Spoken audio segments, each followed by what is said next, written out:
Bien, Dios nos ha llamado para ser salvos. Dios nos ha llamado para obedecer. Dios nos ha llamado para ser de Jesucristo. Dios nos ha llamado para ser santos. Dios nos ha llamado para proclamar el Evangelio. ¿Y ahora qué pasa?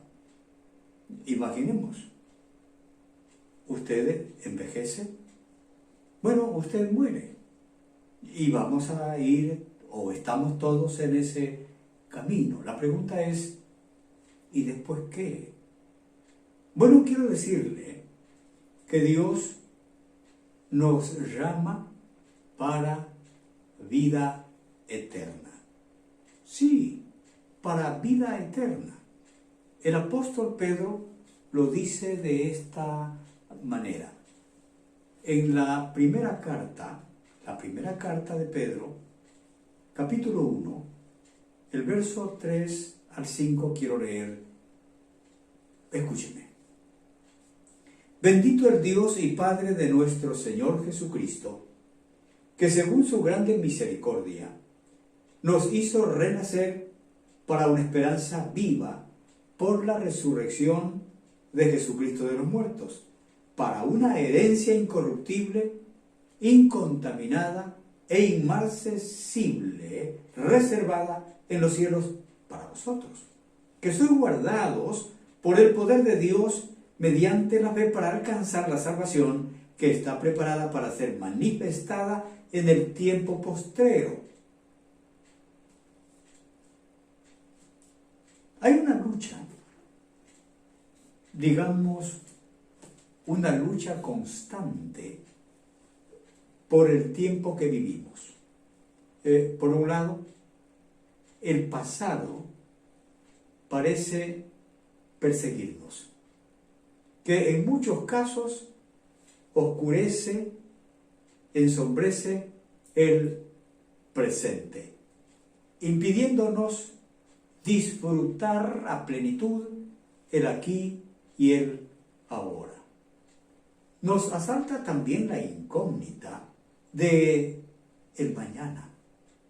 Y en esa incógnita anhelamos, deseamos un futuro prominente, mejor que el ahora, aunque casi siempre es solo una idea, porque casi no hay proyección.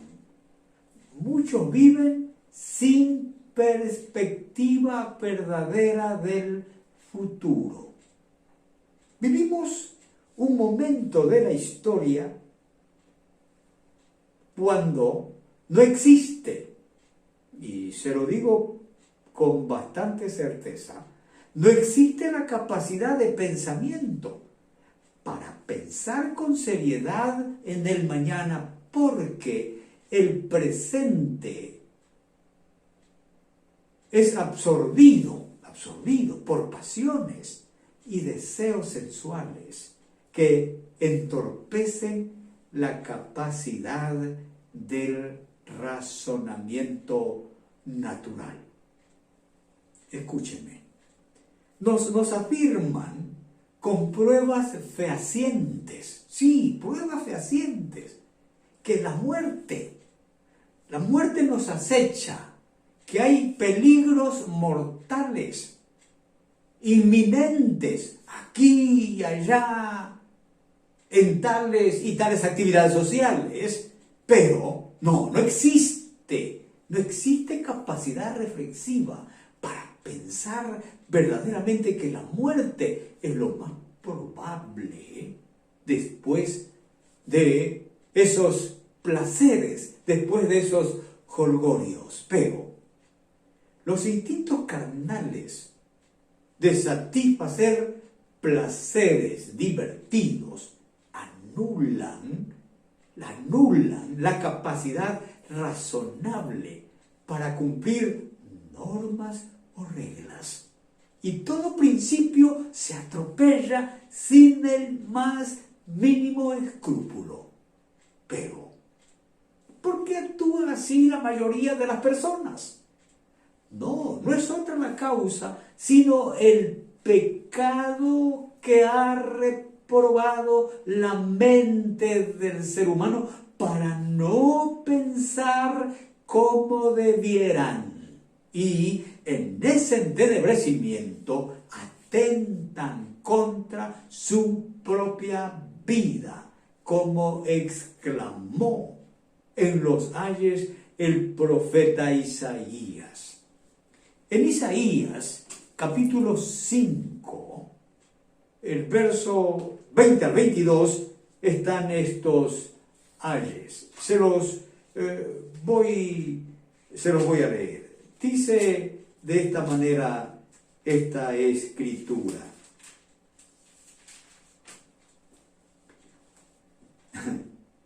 Ay de los que a lo malo dicen bueno.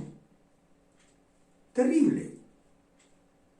Y a lo bueno malo, que hacen de la luz tinieblas y de las tinieblas luz, que ponen lo amargo por dulce y lo dulce por amargo.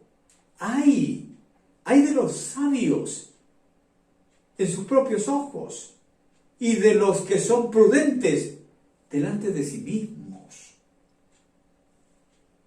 ¡Ay de los que son valientes para beber vino y hombres fuertes para mezclar bebida! Por eso, siento que este es el talante general de la humanidad.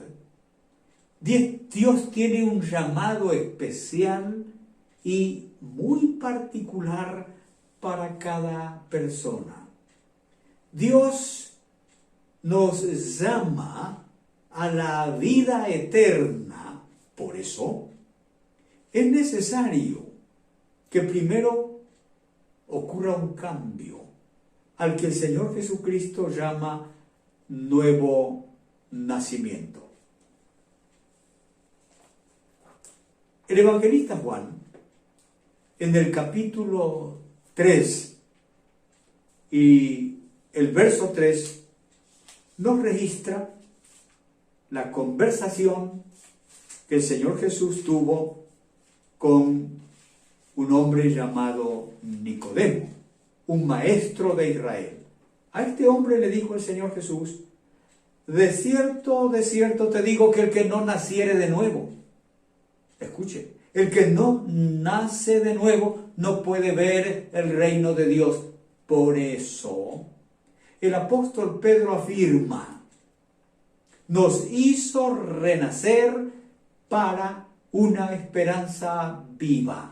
Y dice de este modo: bendito el Dios y Padre de nuestro Señor Jesucristo, que según su grande misericordia nos hizo renacer para una esperanza viva por la resurrección de Jesucristo de los muertos. Esta esperanza a la que Dios nos llama es una esperanza viva. Aquí la llamada de Dios contrasta con toda esperanza mundanal, porque es muerta, porque es efímera, pasajera, dura tanto como apenas dura la vida de aquel que la posee. Toda esperanza de este mundo tiene un hueco, un profundo vacío. Por eso es perecedera. En cambio, la esperanza a la que Dios nos llama es una esperanza viva. Es viva porque está basamentada en la resurrección de Jesucristo de los muertos. Esto se lo dijo el Señor Jesús a Marta allá en Betania. El evangelista Juan lo registra así en el capítulo 11 y el verso 25 y el verso 26. Lo dijo de esta manera: yo soy la resurrección y la vida. El que cree en mí, aunque esté muerto, vivirá. Y todo aquel que vive y cree en mí, no morirá eternamente. Por eso, amigos, esta esperanza es vida, porque tiene la consistencia de la vida resucitada de Jesucristo. El apóstol Pablo dijo de esta esperanza así en la carta a los Filipenses, capítulo 3, el verso 20 y 21. Mas nuestra ciudadanía está en los cielos, de donde también, fíjese, de donde también esperamos al Salvador, al Señor Jesucristo, el cual transformará el cuerpo de la humillación nuestra, para que sea semejante al cuerpo de la gloria suya, por el poder con el cual puede también sujetar a sí mismo todas las cosas. Amigos, esto hay que mirarlo con objetividad futurista, más allá del tiempo, más allá del aquí y ahora, más allá de nuestra temporalidad. Por eso dice, para una herencia incorruptible. Herencia incorruptible. Esto dice el verso 4 de la primera carta en el capítulo 1. Para una herencia incorruptible. Fíjate, incontaminada, inmarcesible, reservada. ¿A dónde? En los cielos. ¿Para quién? Para los que han nacido otra vez.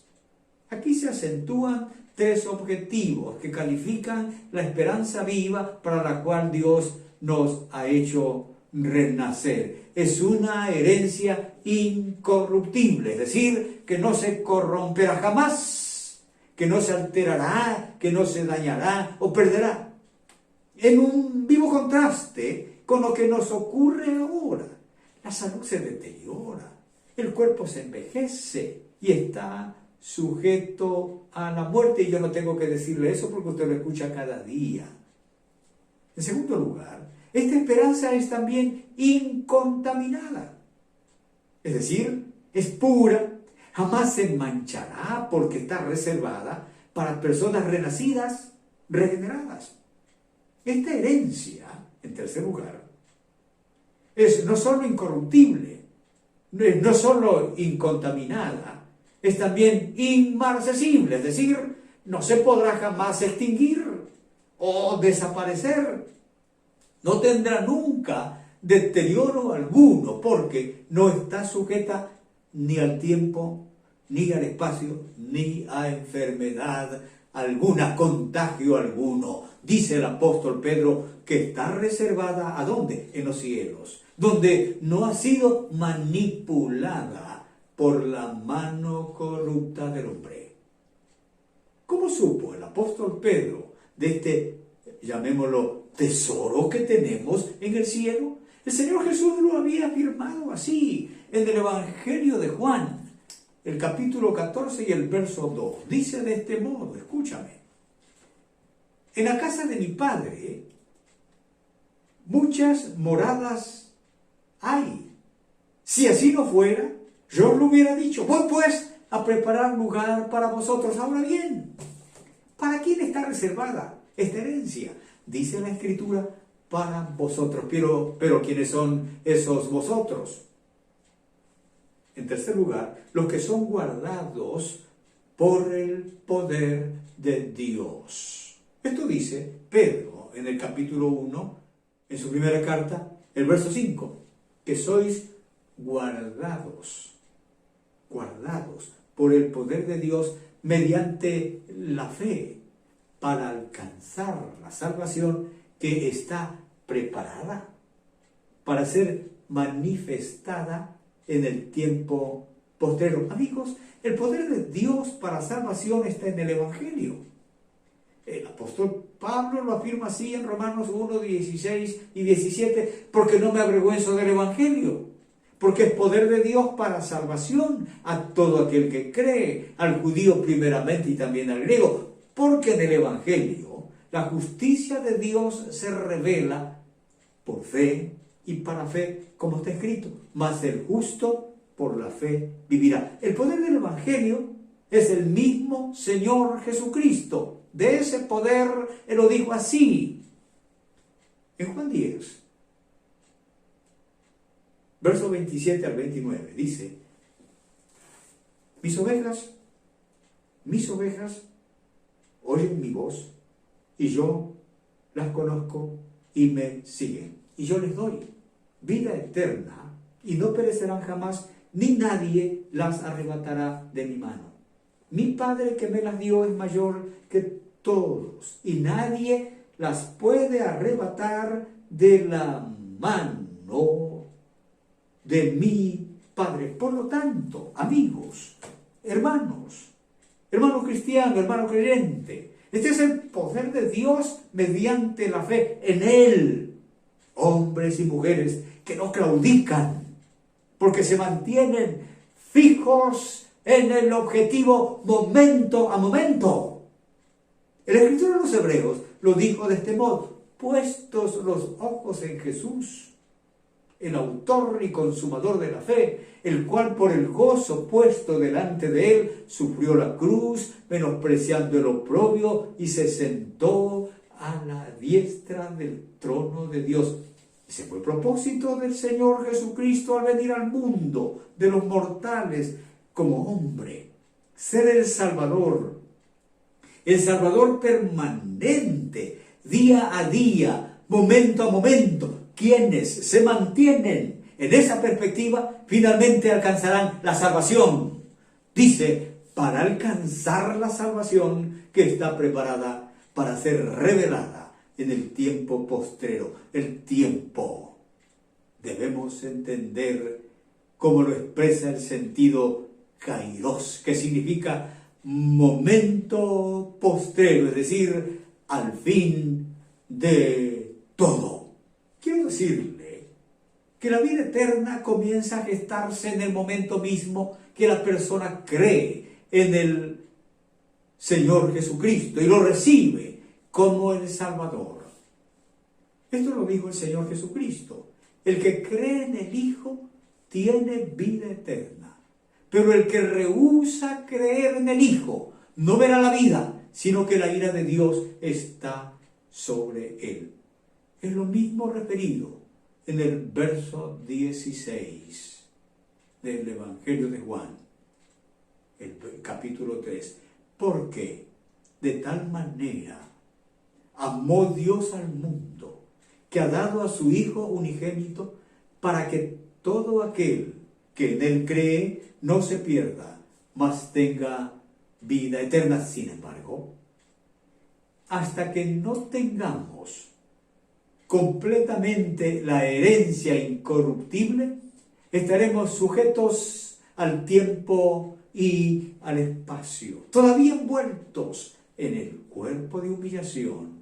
El apóstol Juan lo dijo claramente en su primera carta, capítulo 3, versos 2 y 3. Amados, ahora somos hijos de Dios, y aún no se ha manifestado lo que hemos de ser, pero sabemos que cuando Él se manifieste, seremos semejantes a Él, porque le veremos tal como Él es. Y todo aquel que tiene esta esperanza en Él, se purifica a sí mismo, así como Él es puro. Por lo tanto, hermano creyente, hermano cristiano, aferrémonos a la promesa. Bendito el Dios y Padre de nuestro Señor Jesucristo, que según su grande misericordia nos hizo renacer para una esperanza viva por la resurrección de Jesucristo de los muertos, para una herencia incorruptible, incontaminada e inmarcesible, reservada en los cielos para vosotros, que sois guardados por el poder de Dios mediante la fe preparada para ser manifestada en el tiempo postrero. No pierdas tu visión, no pierdas tu vida, No pierdas la eternidad por gastarte en el tiempo. Dios te llama para tener vida eterna. Amado Padre Celestial, permítenos, cada uno de los que hemos creído en ti, cada uno de los que hemos tenido ese encuentro personal y haber tenido la experiencia de ese nuevo nacimiento, que jamás, jamás, Señor, dejemos que el mundo nos absorba, que nuestros deseos nos hagan perder la visión.